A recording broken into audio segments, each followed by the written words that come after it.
So, dear students, let's start new topic, angle of contact.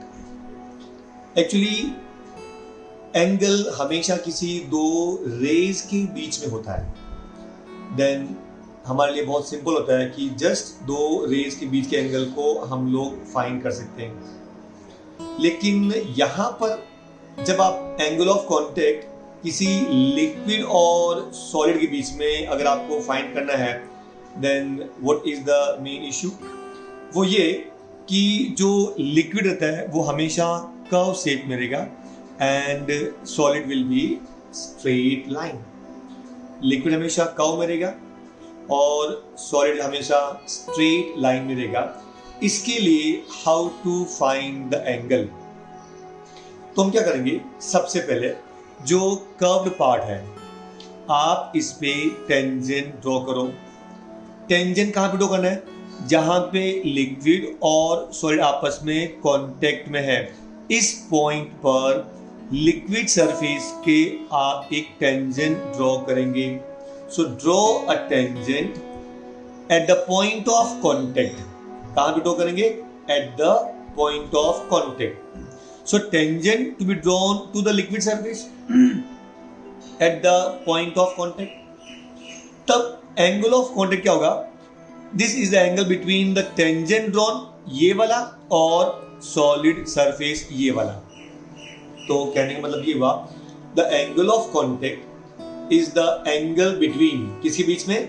The tangent drawn to liquid surface. किसके बीच में? The tangent drawn to liquid surface and the solid surface.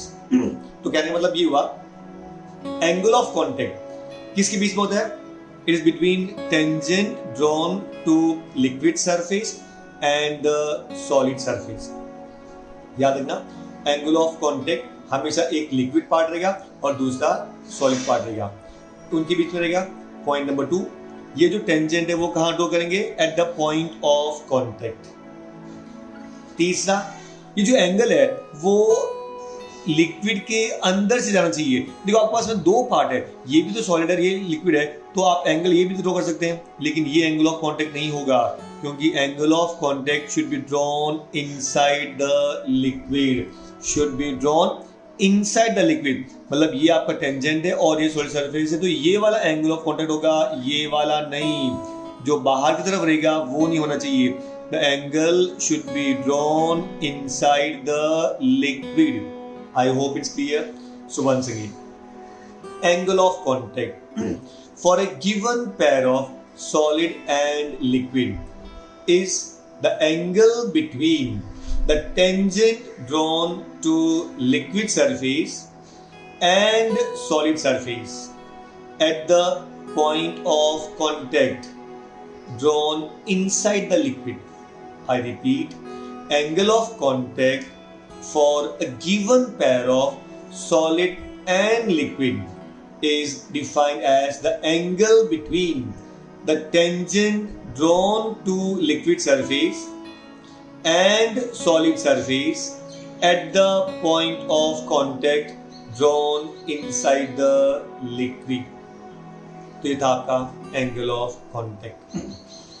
अभी दो important terms जैसे हमने पहले discuss किया था, इस पूरे चैप्टर के अंदर हम लोग वाटर एंड ग्लास यूज करेंगे एंड मर्क्यूरी एंड ग्लास. ये दोनों एग्जैक्टली ऑपोजिट है. इसलिए अगर आपने बीकर में वाटर लिया और अगर आपने एक ट्यूब लिया और उसको आपने इन्वर्ट किया, then what you will observe that the meniscus of water is concave. I repeat, meniscus of water is concave. इसका मेन इंपॉर्टेंट रीजन ये है कि वाटर में और ग्लास में एडहेसिव फोर्स बहुत ज्यादा होता है. ग्लास हैज द टेंडेंसी मतलब to attract water towards itself. आपने कभी देखा रहेगा, एक ये रीजन है कि अगर आपने वाटर का एक ड्रॉप लो और उस पे ग्लास पे अगर आप डालेंगे तो वो जल्दी से स्प्रेड होता है. एट द सेम टाइम आप मर्क्यूरी लो, मर्क्यूरी का एक ड्रॉप अगर आपने ग्लास के ऊपर रखा तो वो स्प्रेड नहीं होता है, वो एज इट इज रहता है. इसका रीजन क्या है कि adhesive force between water and glass is much stronger as compared to adhesive force between mercury and glass. So we can say because of यहाँ पे adhesive force ज़्यादा है, therefore this liquid will try to move towards wall of the container and therefore the meniscus will be concave. In case of mercury, the cohesive force between the mercury molecules is much greater as compared to adhesive force between the mercury and the glass. I repeat, in case of mercury, जो उनके mercury molecules के बीच में जो cohesive force होता है वो कहीं ज्यादा स्ट्रॉन्ग होता है एडेसिव फोर्स के, किसके बीच में, मर्क्यूरी एंड ग्लास के बीच में, क्योंकि कोहेसिव फोर्स ज्यादा स्ट्रॉन्गर है एंड देयरफॉर वो मर्क्यूरी ग्लास को चिपकता नहीं है, मतलब वो ग्लास को वेट भी नहीं करता है क्योंकि एडेसिव फोर्स बहुत कम है। आपने ऑब्जर्व किया रहेगा, इवन अगर आप कोई भी ग्लास में पानी भरा हुआ है और अगर आप उसमें हाथ डालेंगे तो आपका हाथ गीला होता है। रीजन क्या है, adhesive force between hand and water is much stronger as compare to cohesive force between the water molecules. लेकिन अगर वही हाथ अगर आप मर्क्यूरी के अंदर डालेंगे और जब वापस हाथ बाहर निकालेंगे तो वो ड्राई रहता है, वो सूखा ही रहता है। रीजन, क्योंकि यहाँ पे cohesive force is much stronger as compare to adhesive force, इसीलिए मर्क्यूरी हाथ को चिपकता नहीं है क्योंकि एडेसिव फोर्स बहुत ही कम रहता है। I hope it is clear. So एक बार फिर कि जब वाटर पोर करेंगे ग्लास के अंदर then the meniscus is concave, यहाँ पे adhesive force is stronger as compare to cohesive force, ये हम लोग बाद में भी डिस्कस करेंगे in detail. In terms of mercury, यहाँ पे cohesive force is much stronger as compared to adhesive force and therefore the shape of the meniscus is convex. The shape of meniscus is convex, जबकि water के अंदर the shape will be concave. I hope you got it. पक्का?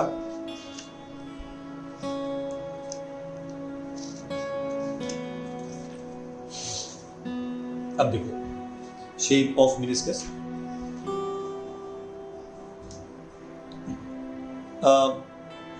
हमने क्या किया, ये glass है, ये लिक्विड हमने पोर किया और ऊपर के पार्ट में एयर है। हमने एक पॉइंट लिया ए, ये जो पॉइंट है वो वाटर मॉलिक्यूल है, ये जो ए है वो वाटर मॉलिक्यूल है and this water molecule A solid के साथ में भी कांटेक्ट में है, ये लिक्विड के साथ में भी है और एयर के साथ में भी है। अब हमने क्या किया, एक स्फीयर ऑफ इन्फ्लुएंस ड्रॉ किया इस मॉलिक्यूल ए के चारों तरफ। आई रिपीट, मान लो ये ग्लास है, यहाँ पे आपने पानी भर दिया तो ये लिक्विड पार्ट है, ये सॉलिड है और ये एयर है। आपने एक मॉलिक्यूल ए लिया जो लिक्विड का है, हमने इस मॉलिक्यूल ए के चारों तरफ स्फीयर ऑफ इन्फ्लुएंस ड्रॉ कर दिया जहां तक ये दूसरे मॉलिक्यूल्स को अट्रैक्ट कर सकता है। तो ये हो गया आपका स्फीयर ऑफ इन्फ्लुएंस, जिसका रेडियस कितना होता है, मॉलिक्यूलर रेंज। कितना होता है, मॉलिक्यूलर रेंज। अब ये जो स्फीयर ऑफ इन्फ्लुएंस है, it contains solid molecules, it contain water molecules and it contain air molecules. Actually इसमें इस मॉलिक्यूल ए पे टोटल 4 फोर्स एक्ट होता है, टोटल 4 फोर्स एक्ट होता है इस मॉलिक्यूल ए के ऊपर। Try to understand. सबसे पहले ये लिक्विड मॉलिक्यूल और ये सॉलिड मॉलिक्यूल्स हैं तो इनके बीच में एडेसिव फोर्स होगा। So number 1, adhesive force between the liquid molecule A and solid molecules. Number 2, the cohesive force between the liquid molecule A and other liquid molecules. Number 3, adhesive force between the liquid molecule A and air molecules. And number 4, gravitational force. So total 4 force act होता है। I repeat, molecule ए, जो liquid molecule ए है, इस पे total 4 forces act होती है। पहला, adhesive force between liquid molecule A and solid molecules. Number 2, cohesive force between liquid molecule A and these liquid molecules. C stands for cohesive force. Then adhesive force between liquid molecule A and air molecules. And number 4, gravitational force. ये total 4 force इस liquid molecule पे act होते हैं। लेकिन हमने पहले discuss किया था कि the adhesive force between the liquid molecule A and air molecules is very very small. It is negligible and hence उसको हम लोग ज़्यादा importance नहीं देंगे। दूसरी बात, एक सिंगल मॉलिक्यूल का वेट कितना हो सकता है? बहुत कम, and hence this force is also neglected. तो अभी हमारे पास में केवल 2 फोर्सेस है, वो बहुत ही प्रोमिनेंट है, बहुत ही स्ट्रॉन्ग फोर्स है, मतलब एक सिग्निफिकेंट फोर्स है। केवल 2 फोर्सेस। कौन सा? The adhesive force between the molecule A and solid molecules and cohesive force between the molecule A and liquid molecules. So force, adhesive force को हम नाम देंगे AP bar and cohesive force को नाम देंगे AC बार। आई repeat, adhesive force को आप नाम देंगे AP बार और कोहेसिव फोर्स को आप नाम देंगे AC बार। अब एक्चुअली ये 2 जो फोर्स है, इनका रिलेशन ये इस्टेब्लिश करेगा कि ये जो शेप है, whether it will be concave, it will be convex, it will be flat और angle of contact will be 0. So जो angle of contact है ये डिपेंड करेगा इन 2 फोर्स के बीच में। कौन सी 2 फोर्सेस हैं? एडेसिव फोर्स AP बार, कोहेसिव फोर्स AC बार। तो अब आपको याद रखना है, मॉलिक्यूल ए के ऊपर 2 फोर्सेस एकदम प्रोमिनेंट है। पहला फोर्स एडेसिव फोर्स, क्या नाम है? AP बार। दूसरा फोर्स कोहेसिव फोर्स, क्या नाम है? AC बार। सो AP बार एंड AC बार विल डिसाइड कि एंगल ऑफ कांटेक्ट कितना होगा और ये सरफेस का शेप मिनिस्कस कैसा होगा, whether it will B concave और कॉन्वेक्स और फ्लैट और angle of contact can be 0। अभी सबसे पहले हमने केरोसिन को, हमने ये लिक्विड अपने पास जो है वो केरोसिन है, हमने केरोसिन को इस ग्लास में डाला। तो ये ग्लास का सरफेस है। जैसे आप इस केरोसिन को आप अंदर डालेंगे तो आप केरोसिन का मॉलिक्यूल A ले लीजिए।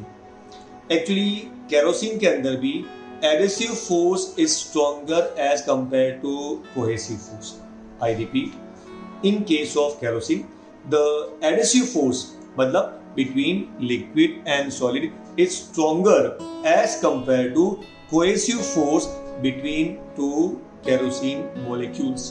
तो ये केस के अंदर एडेसिव फोर्स बड़ा है, इसलिए देखो हमने ये जो वेक्टर AP बार है वो बड़ा ड्रॉ किया है as compare to vector AC bar. I hope you got it, क्योंकि वेक्टर्स का जो मैग्नीट्यूड है उसे मालूम पड़ेगा कि कौन सा स्ट्रॉन्गर है, क्योंकि AP bar is stronger as compare to AC bar, इसलिए हमने ये वेक्टर AP बार बड़ा किया है as compare to AC bar. I hope it's clear. I repeat, adhesive force is stronger than cohesive force. Number 1। Number 2, अभी bye law of parallelogram हम इन दोनों vector का रिजल्टेंट फाइंड करेंगे।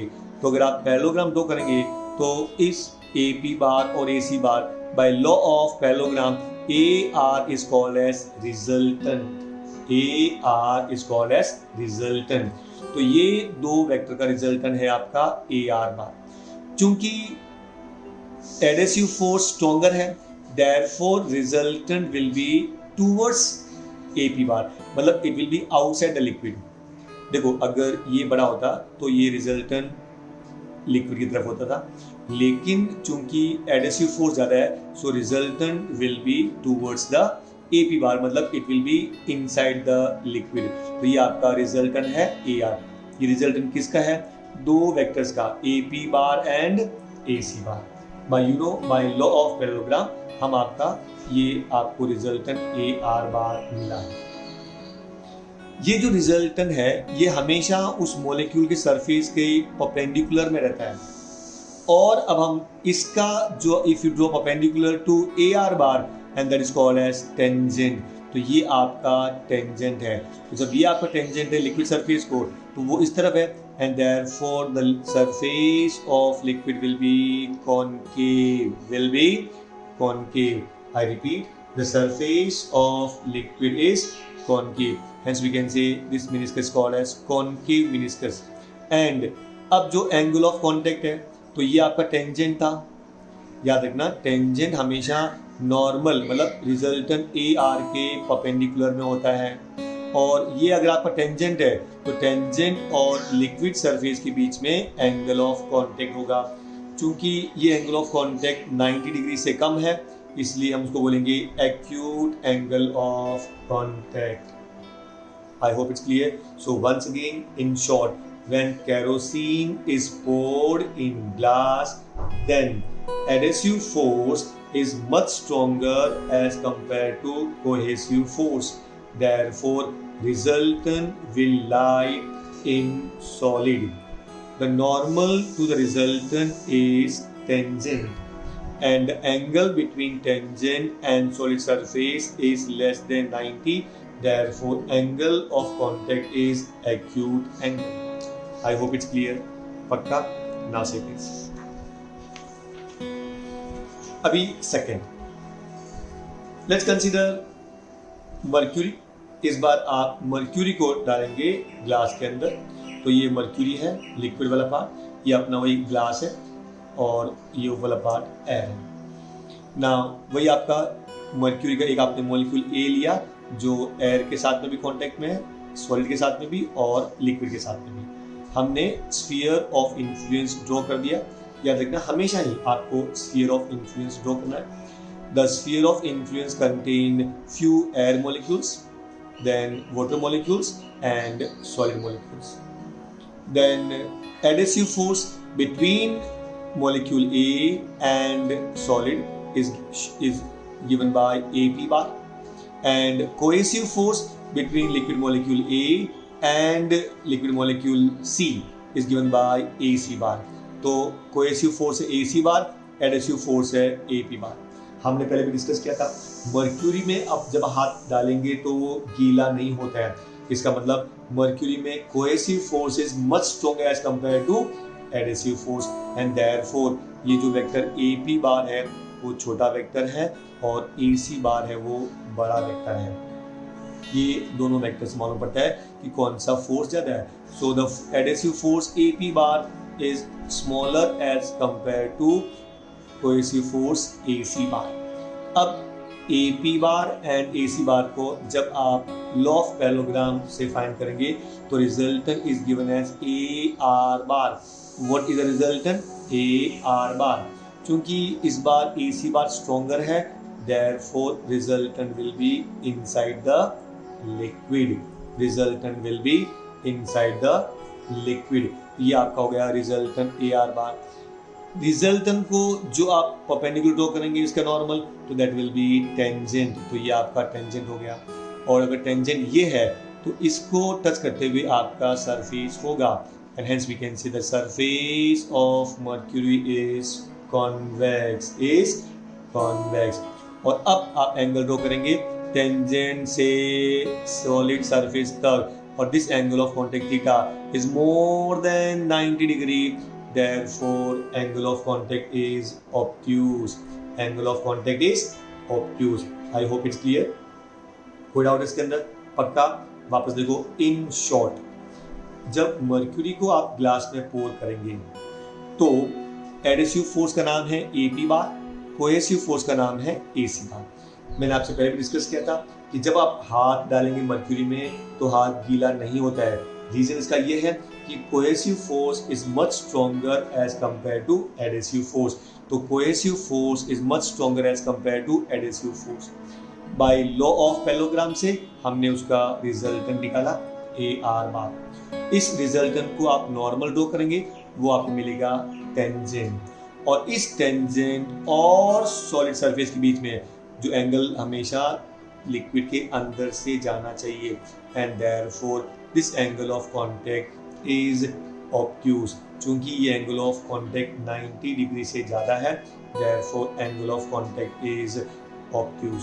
तो पहले हमने देखा केस 1 में क्या था, जब हमने केरोसिन डाला था इसमें ग्लास के अंदर, तो we can say that angle of contact was acute and surface was concave. और जब आपने मर्क्यूरी डाला है ग्लास के अंदर तो angle of contact is obtuse. I hope you got it. Now see case 3।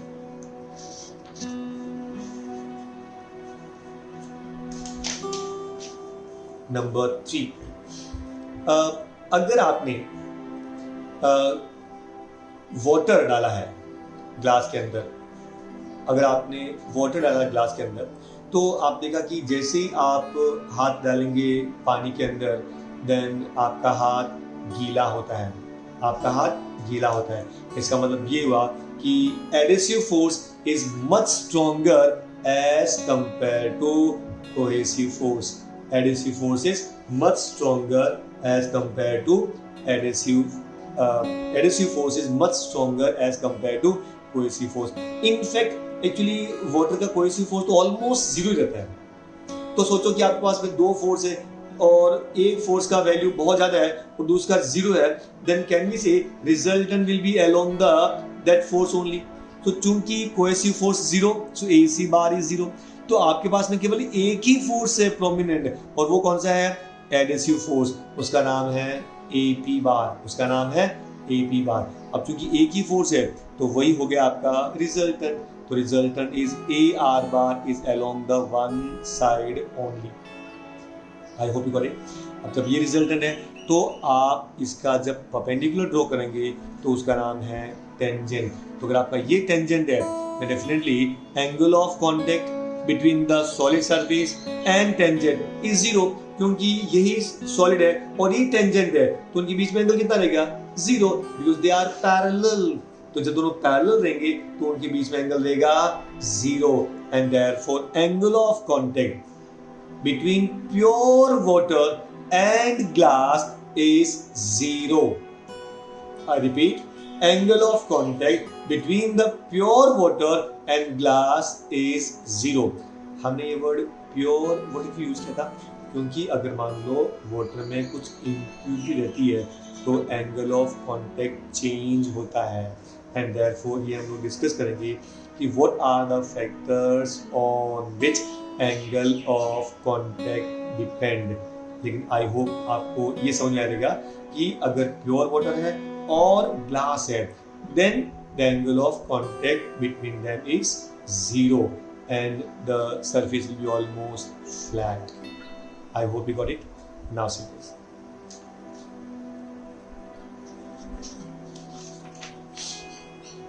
Next one.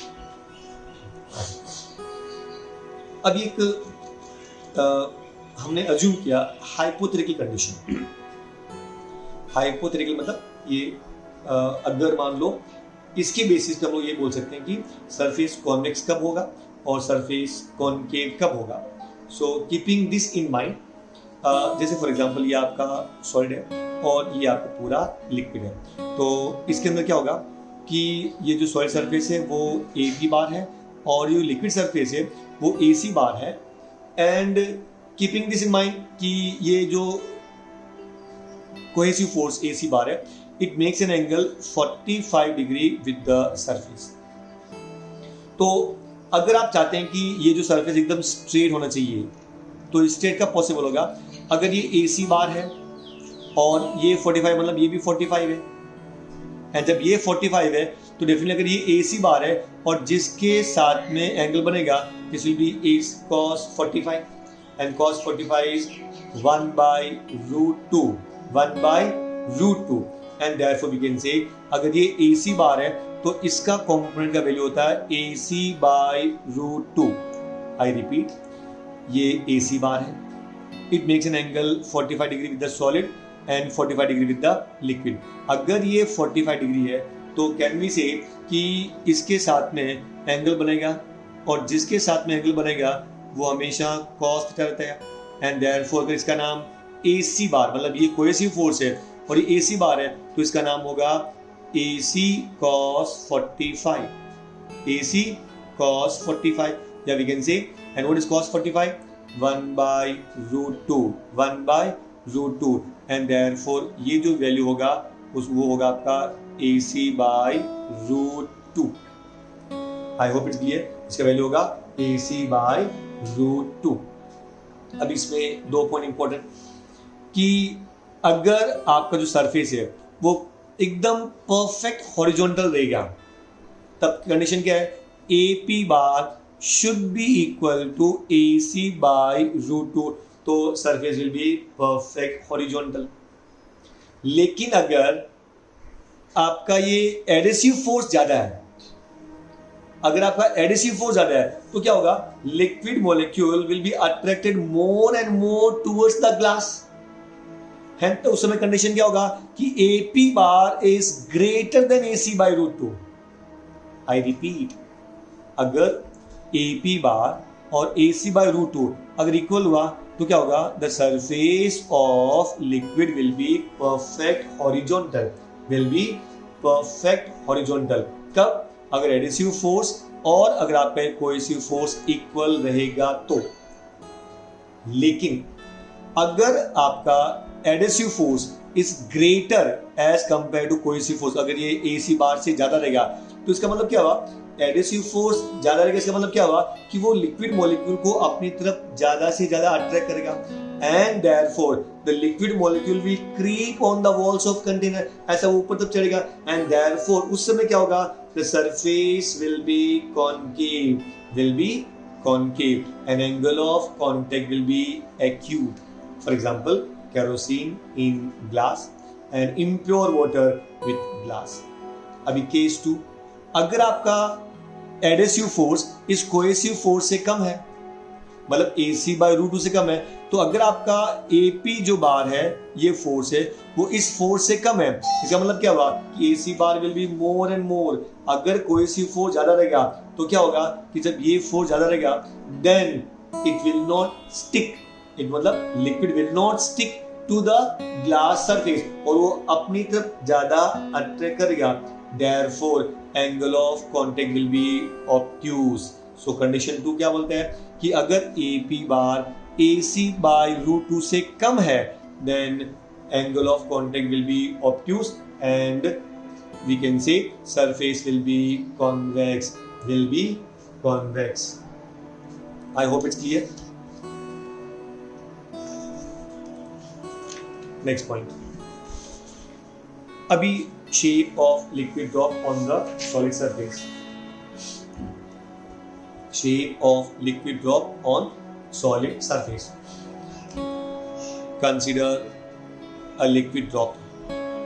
आपने यहाँ ग्लास पे लिक्विड ड्रॉप आपने डाल दिया है, आपने ग्लास पे लिक्विड ड्रॉप डाला है, और जैसे मैंने कहा था ना कि इसमें एडेसिव फोर्स ज़्यादा रहता है, सो वो हल्का सा स्प्रेड होता है. सो ये लिक्विड जो मॉलिक्यूल है वो हल्का सा स्प्रेड हो गया. अभी एक्चुअली इसके ऊपर टोटल 3 फोर्स एक्ट करता है. Force due to surface tension between solid and liquid, between solid and air, between liquid and air. So हम लोग 3 नाम देंगे, 3 फोर्सेज जिनका नाम है T1, T2 एंड T3. हमारे पास 3 फोर्स है, T1, T2 and T3. I hope it's clear. लेकिन कैसे नाम देंगे, ये सबसे इंपॉर्टेंट है. सबसे स्ट्रॉन्ग कौन होता है? सॉलिड. उसके बाद में लिक्विड, उसके बाद में एयर. तो हम क्या करेंगे? The angle between, I am sorry, the force between solid and liquid सबसे स्ट्रॉन्ग रहेगा, उसको आप नाम देंगे T1. क्या नाम देंगे? T1. So what is T1? The force between solid and liquid. दूसरा T2 किसको नाम देना चाहिए? The force between solid and air. क्योंकि लिक्विड से सॉलिड बड़ा है, दूसरा एयर के साथ होना चाहिए. Therefore T2 will be between solid and air, and T3 will be between liquid and air. I hope you got it once again. T1 किसको नाम देना चाहिए? सॉलिड और लिक्विड के बीच में. T2 किसको नाम देना चाहिए? सॉलिड और एयर के बीच में. और T3 किसको नाम देना चाहिए? लिक्विड और एयर के बीच में। एक चीज आपको क्लियर हो गया? Now see this. अब देखो ये सॉलिड है और ये लिक्विड है, जो नीचे का जो पार्ट है वो ग्लास है, तो ये सॉलिड हो गया आपका और ये हो गया आपका लिक्विड। तो इनके बीच में जो फोर्स है उसका नाम है T1। I hope you got it.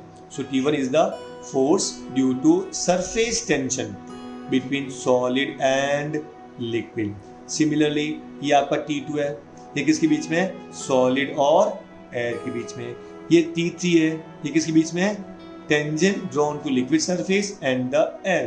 तो ये हो गया आपका T3 between liquid and air. I hope it's clear. Now it's clear T1, T2 and T3। अब इंपॉर्टेंट थिंग, T3 क्या है? Tangent drawn to liquid surface, ये T3 है। तो आपका एंगल ऑफ कांटेक्ट हो गया theta. So theta is the angle of contact between the tangent drawn to liquid surface and the solid surface. Is that clear? तो ये angle of contact is theta. अच्छा, अब आपको एक चीज आपको याद रखनी है, या सर आपको मालूम भी रहेगा। अगर मेरे पास में एक वेक्टर है T3, it makes an angle theta with the surface. तो अगर ये T3 है, then component of T3 along this side will be named as T3 cos theta. I hope you got it. ये हमने स्केलर्स एंड वेक्टर्स में पढ़ा था 11th standard के अंदर। रिजोल्यूशन ऑफ अ वेक्टर, याद करो हमारे पास एक वेक्टर A बार था, it makes an angle theta with x axis and ये आपका y एक्सिस है। अगर इसका नाम A बार था तो component of A bar along x axis उसको नाम दिया था A cos थीटा और उसको हमने नाम दिया था A sin theta. I hope you got it. जैसे फॉर एग्जांपल ये आपका T3 है, अगर ये आपका T3 है, it makes an angle theta with the surface, तो उसका नाम क्या रहेगा? T3 cos theta. I hope you got it. So अभी हमारे पास जो तीनों वेक्टर है वो एक ही डायरेक्शन में, आई मीन एक ही लाइन पर है। They are collinear. कैसे? ये साइड में T1 बार है, ये साइड में उसी साइड में T3 cos थीटा है और ये साइड में T2 है। तो इस पॉइंट के ऊपर एक फोर्स इस तरफ है और दो फोर्स इस तरफ है। अगर ये आपका लिक्विड मॉलिक्यूल अभी स्टेबल पोजीशन पे है, इसका मतलब ये हुआ कि force towards left side is equal to the force towards right side. I repeat, अगर ये आपका लिक्विड मॉलिक्यूल मतलब वाटर मॉलिक्यूल स्टेबल कंडीशन में है, इसका मतलब क्या हुआ कि the force on this surface towards left side is equal to the force on this point towards right side. तो लेफ्ट साइड में फोर्स कौन सा है? T2। राइट साइड में दो फोर्सेस है, कौन कौन से? एक तो T1 और दूसरा T3 cos थीटा। T1 क्या था? Between solid and liquid, and T3 cos theta क्या था? Component of T3। I hope you got it. तो आई रिपीट, लेफ्ट साइड में कौन सा फोर्स है? T2। राइट साइड में कौन सा फोर्स है? T1 plus T3 cos theta. So we can say if the liquid molecule is in equilibrium, मतलब न तो वो मूव हो रहा है न कॉन्ट्रैक्ट हो रहा है, एकदम स्टेबल कंडीशन में। तो अगर वो इक्विलिब्रियम में है तो the forces on both sides should be equal and opposite. So can we say in equilibrium T2 should be equal to T1 plus T3 cos theta. I hope it is clear. Now आपको तो angle of contact निकालना है, तो actually आपको cos theta चाहिए। इससे सबसे पहले T1 को वहां पे ट्रांसफर करो। So T3 cos theta is equal to T2 minus T1। अब आपको cos थीटा चाहिए, T3 को नीचे ट्रांसफर करो, therefore cos theta is equal to T2 minus T1 upon T3। इससे आपको फाइंड करेगा कि एंगल ऑफ कांटेक्ट क्या होगा। आई hope it's clear. So once again, can I say cos theta equal to T2 minus T1 upon T3। ये आपको formula याद रखना है। अभी ये case 1 in terms of liquid molecule, आपने लिक्विड क्या लिया? वाटर। याद रखना, हमने वाटर को ग्लास सरफेस पे रख दिया, हमने वाटर को ग्लास सरफेस पे रख दिया। इसका मतलब अब देखो इन दिस केस, इसमें क्या हुआ? कंडीशन नंबर 1, देखो मान लो एक यहाँ पे 3 धागा है, एक धागा ये, एक धागा ये और एक धागा ये। तो अगर आपने T2 को ज्यादा खींचा, आई रिपीट, अगर आपने T2 को if you pull the T2 more and more, if you put T2 more and more towards this side, इसका मतलब क्या हुआ? Surface of liquid will be stretched. So liquid surface एकदम more stretch हो जाएगा. I hope got it. And it will almost be flat. ये कब possible है?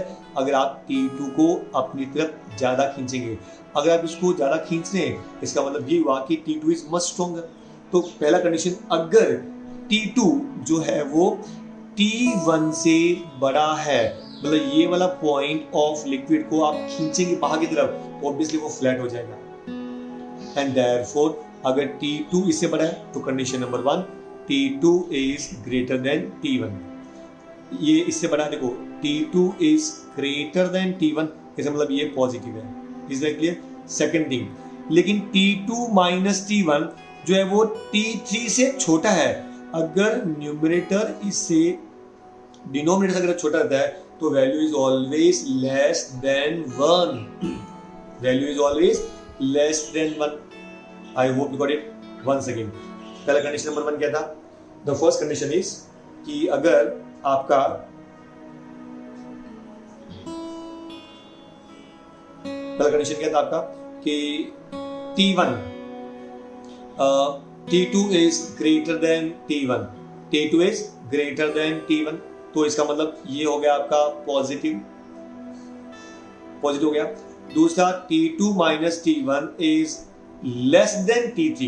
सपोज फॉर एग्जांपल ये 2 है और ये 10, तो 0.2 आना, इसका मतलब क्या हुआ? वो 1 से छोटा होगा. So the value will be less than 1. अब you know that cos theta, अगर मान लो ये वैल्यू 1 से कम है, सपोज 0.5 है, 0.25 है, इसका मतलब क्या हुआ? अगर cos थीटा का वैल्यू 1 से कम है, इसका मतलब cos this angle will be acute. It will be acute. Because what is cos 45? 1 by root 2. And what is 1 by root 2? 0.7071. तो 1 से कम हुआ तो एंगल 45 हुआ, मतलब angle is acute. Angle is acute. सो एक चीज क्लियर हो गया. कंडीशन नंबर 1, अगर T2 T1 से बड़ा है तो वैल्यू विल बी पॉजिटिव. लेकिन T2 माइनस T1 अगर T3 से छोटा है तो value will be less than 1. और लेस देन 1 हुआ तो angle of contact will B acute. For example, water molecule on the surface of glass. Is that clear? Next,